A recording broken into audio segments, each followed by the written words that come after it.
this is Deepak. Today I will show you how to distort text without rasterizing it and remains fully customizable in Photoshop. So here we have a text layer, press Ctrl or Command T, right click on it and you can see distort is grayed out.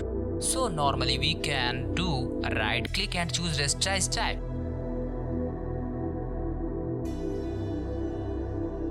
You can press Ctrl or Command T, you can choose distort and you can choose make these changes and then press enter.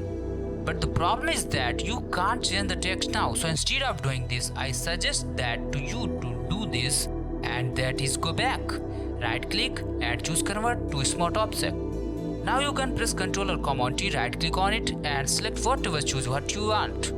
Distort it the way you like it by selecting now.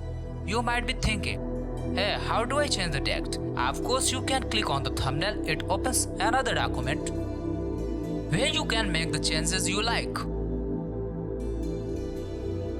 If you want to expand it, you can also use the crop tool and simply press enter, go to file and then save. Back to this document, it was updated. That's how you can distort text without rasterizing it.